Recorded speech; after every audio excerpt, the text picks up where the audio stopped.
सभी को नमस्कार। सबसे पहले ये क्वेश्चन देखिए और सोचिए 5 सेकेंड, उसके बाद हम डिस्कशन।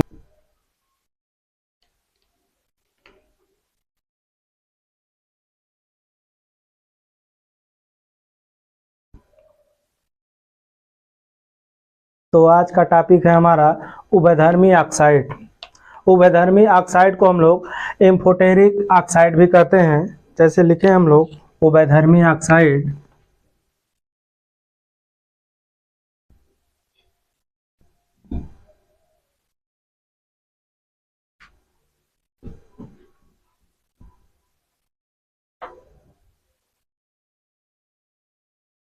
इसी को हम लोग कहते हैं एम्फोटेरिक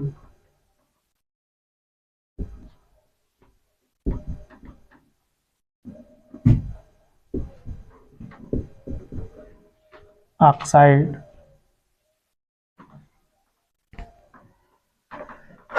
उभयधर्मी ऑक्साइड या फिर इसी को इंग्लिश में कहते हैं एम्फोटेरिक ऑक्साइड। इसको हम लोग कहते हैं कि जब कोई धातु है वे धातु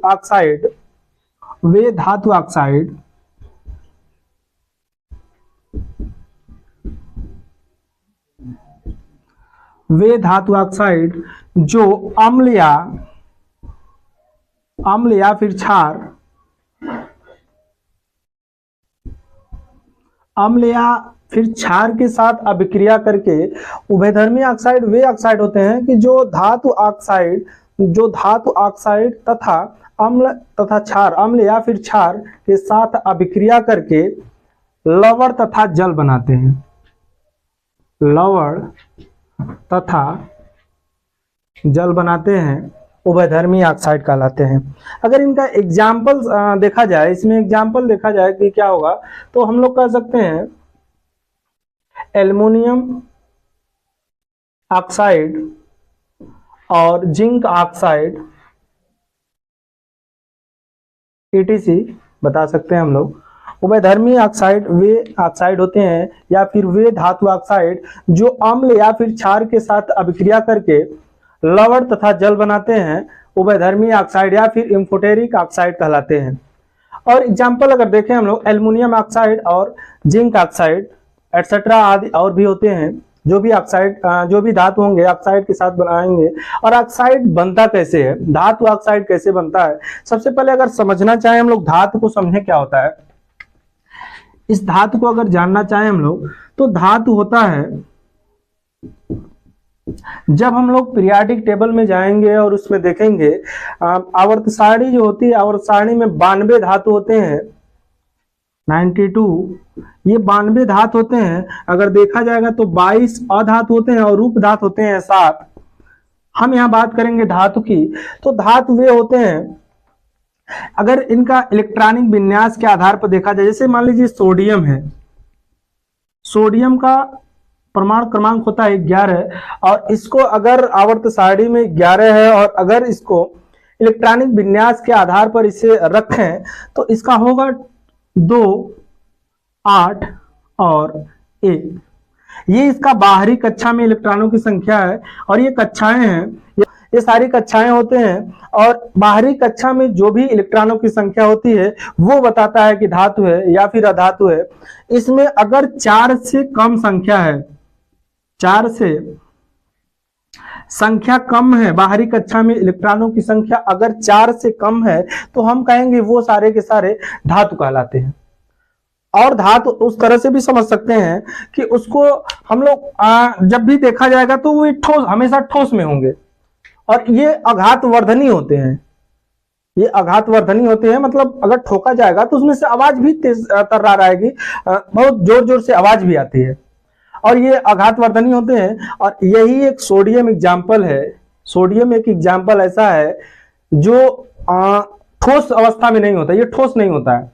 ये नॉर्मली अगर ऑक्सीजन की उपस्थिति में रखा जाता है सोडियम को तो ये अपने आप आग पकड़ लेता है, ये जलने लगता है। इसीलिए इसे कैरोसिन के तेल में रखा जाता है, मिट्टी के तेल में, कैरोसिन के तेल में रखा जाता है ये सोडियम। और कभी कभी एग्जाम में पूछ देता है कि कौन सा ऐसा धातु है जिसे पनीर की तरह काटा जा सकता है, तो हम हमेशा याद रखेंगे कि ये सोडियम ही ऐसा होता है जिसे एकदम पनीर की तरह आराम से चाकू से हम लोग काट सकते हैं। और बाहरी कक्षा में इलेक्ट्रॉनों की संख्या अगर 4 से कम होगी तो हम कहेंगे वो धातु है, अदरवाइज अधातु या फिर उपधातु कहलाएगी। और इसमें कहेंगे हम लोग कि ये ठोस भी होगा, आघातवर्धनी भी होगा और विद्युत का सुचालक भी होता है, करंट कैरी कंडक्टर भी होता है, ये विद्युत का सुचालक भी होगा, उसे हम लोग कहेंगे ये धातु है। और धातु ऑक्साइड कैसे बनेगा, हमें तो पूरा वर्ड चाहिए धातु ऑक्साइड, और धातु ऑक्साइड होता है, अब हम लोग धातु ऑक्साइड समझते हैं। अब धातु ऑक्साइड होता है जब हम लोग किसी धातु को जल या ऑक्सीजन के साथ अभिक्रिया कराएंगे तो यहां से धातु ऑक्साइड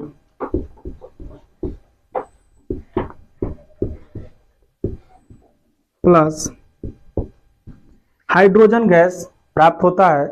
उसे यहां हम लोग अगर धातु ऑक्साइड को बनाना है, धातु ऑक्साइड तब प्राप्त होगा जब धातु का जल के साथ अभिक्रिया या फिर ऑक्सीजन के साथ अभिक्रिया करते हैं तो हमें धातु ऑक्साइड, और जल के साथ जब अभिक्रिया करेंगे तो हाइड्रोजन गैस भी प्राप्त होता है। और हाइड्रोजन गैस का चिन्ह क्या होता है, जैसे हाइड्रोजन जब इन दोनों को मिलाते हैं धातु ऑक्साइड प्राप्त होगा तो हाइड्रोजन गैस का पहचान होता है कि वो पॉपअप का आवाज आता है, वो आवाज देता है, इस तरह हम कहेंगे कि यहाँ से हाइड्रोजन गैस प्राप्त होता है। तो हाइड्रोजन गैस, जैसे मान लीजिए कोई धातु ले लिया जाए, एक सोडियम है, सोडियम से धातु ऑक्साइड अगर बनाना होगा तो एक सोडियम है, सोडियम को हम लोग जल के साथ अभिक्रिया करेंगे, जल के साथ, क्योंकि ऑक्सीजन के साथ अगर करेंगे तो ऑक्सीजन के साथ जब करेंगे तो ये जल जाएगा, जलना स्टार्ट होगा। और इसीलिए हम लोग ऑक्सीजन के से बचाने के लिए ही केरोसिन के तेल में इसे रखते हैं, हम लोग ये केरोसिन के तेल में रखा जाता है और इसी को हम लोग पनीर की तरह काट सकते हैं। तो ये होगा सोडियम जल के साथ अभिक्रिया होगा तो यहां से Na OH बनाएगा और हाइड्रोजन गैस बाहर निकालेगा।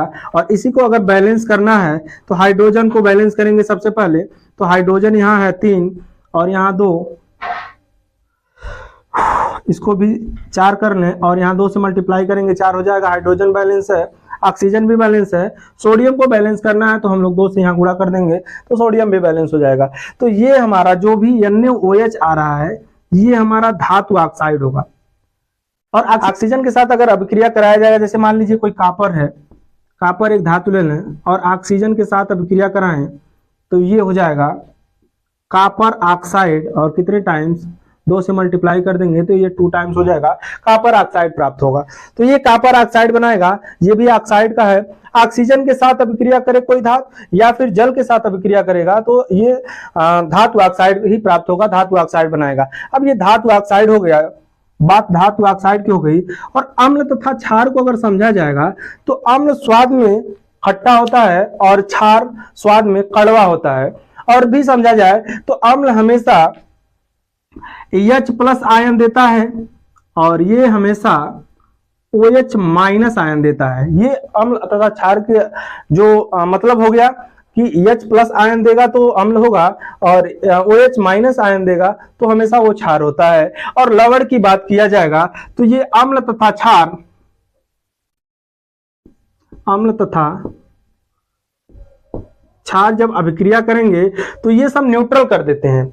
अम्ल पर AH+ आयन होगा और इस पर OH- आयन होगा, ये दोनों मिल करके न्यूट्रलाइज कर देंगे और ये बन जाएगा लवण, जिसे हम लोग कहेंगे, जैसे मान लीजिए अम्ल हो गया सोडियम H+ और क्षार हो गया क्लोरीन Cl-। जब दोनों अभिक्रिया करेंगे Na+ और Cl- तो ये दोनों मिलेंगे तो एक धनात्मक एक ऋणात्मक न्यूट्रलाइज कर देंगे, उदासीन कर देंगे। और यहां से जो मिलेगा NaCl और ये हमारा हो जाएगा लवण। जब एक अम्ल और एक क्षार मिलते हैं तो लवण का निर्माण होता है। सबसे पहले हम लोग उभयधर्मी ऑक्साइड देख रहे हैं। उभयधर्मी ऑक्साइड को या फिर एम्फोटेरिक ऑक्साइड भी कहते हैं। ये क्या होता है, धातु ऑक्साइड तथा अम्ल या क्षार के साथ जब अभिक्रिया होता है तो लवण तथा जल बनाता है। जल मतलब होता है H2O, लवण तथा जल बनाएगा। और धातु ऑक्साइड, धातु क्या होता है? धातु हम लोग समझे हैं कि जो H प्लस जिसका बाहरी कक्षा में इलेक्ट्रॉनों की संख्या अगर 4 से कम है तो उसे हम लोग कहेंगे धातु है। या फिर कठोर ये होगा, आघात वर्धनी होगा, एकदम तन्य होगा, तो इसे हम लोग कहेंगे धातु है। और धातु ऑक्साइड अगर बनाना है तो उस धातु को हम लोग जल के साथ या फिर ऑक्सीजन के साथ अभिक्रिया करेंगे तो हमें धातु ऑक्साइड प्राप्त होगा। और जैसे हम लोग एक सोडियम एग्जाम्पल लिए हैं, सोडियम को पानी के साथ यानी जल के साथ अभिक्रिया करेंगे तो NaOH इसका धातु ऑक्साइड प्राप्त करेगा और यहां से हाइड्रोजन गैस बाहर निकालेगा, मुक्त करेगा। और वहीं कॉपर का अगर हम लोग ऑक्सीजन के उपस्थिति में या फिर ऑक्सीजन के साथ अभिक्रिया करें तो यहाँ कॉपर ऑक्साइड बना रहा है, इसका मतलब ये भी एक धातु ऑक्साइड होगा। तो इस तरह से धातु ऑक्साइड होगा। और अम्ल तथा क्षार, अम्ल होता है जो H प्लस आयन दे और क्षार होता है जो OH माइनस आयन दे। अम्ल तथा क्षार के साथ जब अभिक्रिया होगा या फिर अम्ल या क्षार के साथ जब अभिक्रिया होगा तो लवण और जल बनाएगा। लवण क्या होता है? अम्ल और क्षार का उदासीनीकरण होता है। अम्ल को और क्षार को जब आपस में अभिक्रिया कराएंगे तो ये एक दूसरे को उदासीन कर देंगे, न्यूट्रल कर देंगे, तो लवण का निर्माण होगा या फिर लवण प्राप्त होगा। तो इस तरह से हम लोग धातु उभयधर्मी ऑक्साइड को समझ सकते हैं। और अगर उभयधर्मी ऑक्साइड का रिएक्शन बनाना हो तो हम लोग कैसे समझेंगे? तो धातु ऑक्साइड का अम्ल या फिर क्षार के साथ अभिक्रिया करेंगे हम लोग तो ये अम्ल है और ये लवण है। ये लवण क्षारीय प्रवृत्ति का होता है, इसलिए हम कहेंगे ये लवण क्षार है। जब हम लोग ये एल्युमिनियम ऑक्साइड है और धातु ऑक्साइड कह सकते हैं, धातु ऑक्साइड की जब अभिक्रिया अम्ल के साथ हो रही है तो यहां प्राप्त हो रहा है लवण और जल भी बन रहा है, लवण और जल बनेगा। यहां भी एल्युमिनियम ऑक्साइड की अभिक्रिया NaOH क्षार से करवाएंगे तो यहां भी लवण प्राप्त हो रहा है और जल। तो इस तरह से अभिक्रिया में हम लोग कहेंगे कि ये उभयधर्मी ऑक्साइड है। और इसे अगर बैलेंस करना चाहें तो यहाँ हाइड्रोजन 2 है और यहाँ हाइड्रोजन 2 करेंगे तो क्लोरीन 2 हो जाएगा। और क्लोरीन है 3, अगर डबल करेंगे तो यहाँ 6 क्लोरीन हो जाएगा। इसका मतलब अगर 6 से गुणा कर दें तो 6 हाइड्रोजन होगा, 6 क्लोरीन। क्लोरीन तो बराबर है, हाइड्रोजन को बराबर करने के लिए हम लोग 3 से गुणा कर देंगे तो हाइड्रोजन भी बराबर है। अब हम क्या करेंगे? ऑक्सीजन को अगर बराबर करें तो ऑक्सीजन 3 है और इधर भी ऑक्सीजन 3 है, एल्युमिनियम यहाँ एल्युमिनियम 2 है और यहाँ भी एल्युमिनियम 2 है। इसका मतलब ये हमारा जो रिएक्शन होगा वो बैलेंस कंडीशन में होगा। और नीचे भी अगर बैलेंस किया जाएगा तो इस तरह से हम लोग सोडियम को देख सकते हैं या फिर हाइड्रोजन को देखेंगे। हाइड्रोजन 2 है और यहाँ हाइड्रोजन 1 है तो 2 से अगर गुणा कर दें तो हाइड्रोजन भी 2 हो जाएगा। ऑक्सीजन की बात करें, ऑक्सीजन यहाँ 2 है और यहाँ 1 है, 3 है और यहाँ 3, 1 4 है। अगर 3 से गुणा किया जाए, ये 3 2 5 है और यहाँ 1 है, 2 से गुणा कर दिया जाए तो ऑक्सीजन भी बैलेंस हो गया और ऑक्सीजन बैलेंस है। एल्युमिनियम की बात करें तो एल्युमिनियम 2 हो गया और यहाँ भी 2, यानी हमारा ये भी रिएक्शन बैलेंस है। तो धातु ऑक्साइड इस तरह से हम लोग समझ सकते हैं। धातु उभयधर्मी ऑक्साइड के लिए, उभयधर्मी ऑक्साइड को हम लोग एम्फोटेरिक ऑक्साइड कहते हैं। ये धातु ऑक्साइड अम्ल या फिर क्षार के साथ अभिक्रिया करेगा तो लवण और जल बनाएगा। इसका एग्जाम्पल देखें, एल्युमिनियम ऑक्साइड, जिंक ऑक्साइड और भी हो सकता है। तो इस तरह से ऑक्साइड भी किस तरह से बनाया जाता है वो भी चीजें हम लोग समझे हैं। और इसका रिएक्शन देखना चाहें तो हम लोग लिख सकते हैं एल्युमिनियम ऑक्साइड की क्रिया एक बार अम्ल से करवा लेंगे और एक बार क्षार से। कोई भी अम्ल या फिर क्षार लेकर के हम लोग धातु के साथ धातु ऑक्साइड के साथ अभिक्रिया करा करके लवण और जल प्राप्त करेंगे तो ये हमारा होगा उभयधर्मी ऑक्साइड।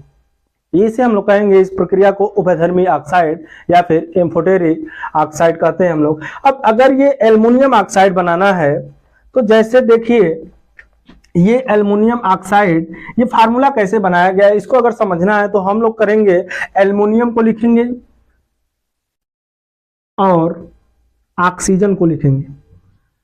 अब इसमें देखेंगे कि बाहरी कक्षा में इलेक्ट्रॉनों की संख्या कितनी होती है। एल्युमिनियम है, एल्युमिनियम का परमाणु क्रमांक होता है 13, तो 2 8 2 10 3 13, 3 इलेक्ट्रॉन होता है। और इसमें ऑक्सीजन 16 होता है, 8 होता है, 2 6 होता है। तो इसमें देख रहे हैं 2 इलेक्ट्रॉन की कमी हो रही है, इसका मतलब जो इसका संयोजकता होगा वो 2 होगा। और इसमें देख रहे हैं 3 इलेक्ट्रॉन की वृद्धि है, तो इसकी संयोजकता 3 होगा। इसका मतलब ये है कि एल्युमिनियम का जो बाहरी कक्षा में इलेक्ट्रॉन है 3 और इसमें 2 कमी है, इसलिए माइनस होता है और ये प्लस होता है। अब जितना इसका संयोजकता होता है क्रॉस मल्टीप्लाई करवा देते हैं, 2 यहाँ आ जाएगा और 3 यहाँ आएगा। इसका मतलब ये होगा कि एल्युमिनियम पर 2 होगा और ऑक्सीजन 3 हो जाएगा। इस तरह से हम लोग जब भी कोई फार्मूला बनाना होगा तो इस तरह से सबसे पहले संयोजकता लिखते हैं हम लोग और क्रॉस मल्टीप्लाई करवा देते हैं और ये हमारा Al2O3 प्राप्त हो जाता है। तो इस तरह से हम लोग समझ सकते हैं। और सोडियम की जो खासियत होती है, ये बहुत बार एग्जाम में पूछा गया है कि कौन सा ऐसा धातु है जिसे हम लोग पनीर की तरह आसानी से काट सकते हैं, तो वो हमेशा कहेंगे हम लोग सोडियम है। और सोडियम एक ऐसा धातु है, वैसे तो धातु की प्रवृत्ति होती है कि वो एकदम ठोस होता है और आघात वर्धनी होता है, मतलब उसे ठोकने पर ये आवाज आती है। और यही एक सोडियम ऐसा है कि इसमें से आवाज नहीं आएगी और ये पनीर की तरह इसको काटा जा सकता है। और इसी से बचने के लिए ऑक्सीजन के साथ तीव्र गति से रिएक्ट हो जाता है, जलने लगता है। इसीलिए इसे बचाने के लिए, ऑक्सीजन से बचाने के लिए इसे केरोसिन के तेल में रखते हैं। तो इस तरह से हम लोग उभयधर्मी ऑक्साइड समझे हैं। आज के लिए इतना ही, मिलते हैं अगली क्लास में, तब तक के लिए goodbye, thank you so much.